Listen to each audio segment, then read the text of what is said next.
மிஸ்பாஹுல் ஹுதா Arabic கல்லூரியில் பட்டம் பெற்ற நாள் முதல் திருச்சி காதர் பள்ளியில் தலைமை இமாமாக பணியில் சேர்ந்து இன்று வரை சிறப்பாக பணி செய்து வரும் ஆளுமை இவர் பின்னால் தொழும் எந்த ஒரு நபரும் இவர் ஓதும் கிராஅத்தில் நிச்சயம் சொக்கிப் போவார்.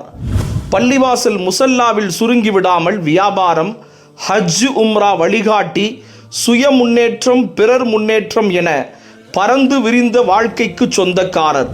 தான் வாழ்ந்தால் மட்டும் போதாது, மற்றவர்களையும் வாழ வைக்க வேண்டும் என்கிற விசால எண்ணம் கொண்டவர்.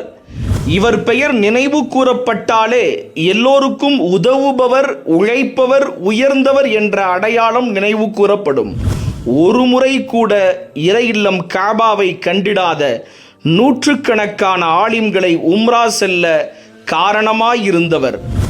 மூத்த 10 ஆலிம்களை கண்ணியப்படுத்தும் விழா நடத்தி இஹ்சானுல் உலமா பைத்துல் மாலை உருவாக்கியவர். உலமாக்களின் குடும்பங்களை ஒன்று திரட்டி உலமாக்களின் தியாகங்களை குடும்பங்களுக்கு புரிய வைத்தவர். ஆண்டுதோறும் ஆலிமாக்களுக்கு தர்பியா வகுப்பு நடத்தும் வழிமுறையை தமிழகத்தில் ஏற்படுத்தியவர். தன்னுடைய ஆசான் சன்மார்க்க போர்வாள் TJM ஹசரத் அவர்களின் உபதேசத்திற்கு இணங்க ஜமாஅத்துல் உலமா சபைக்காக தன்னை முழுமையாக அர்ப்பணித்தவர். மணிக்கணக்கில் உரை நிகழ்த்துவதை விட சில மணித்துளிகள் களத்தில் நின்று பிறர் கண்ணீர் துடைப்பதுதான் சிறந்தது என்ற சித்தாந்தத்தில் யாருக்கு எதுவென்றாலும் முதல் ஆளாக களத்தில் இருப்பவர்.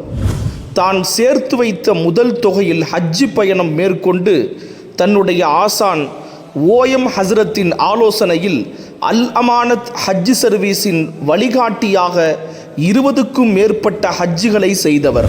திருச்சி மற்றும் தமிழ் மாநில ஜமாஅத்துல் உலமா சபையின் துணைத் தலைவரும் மார்க்கெட் பள்ளியின் தலைமை இமாமும் நம் நெஞ்சங்களில் நிறைந்த மிகுந்த பாசத்திற்கும் மரியாதைக்கும் உரிய மௌலானா முஹம்மது மீரான் மிஸ்பாஹி அவர்களுக்கு உலமாக்களின் உற்ற தோழன் விருது வழங்குவதில் திருச்சி ராசியா அரபிக் கல்லூரி மட்டற்ற மகிழ்ச்சி அடைகிறது.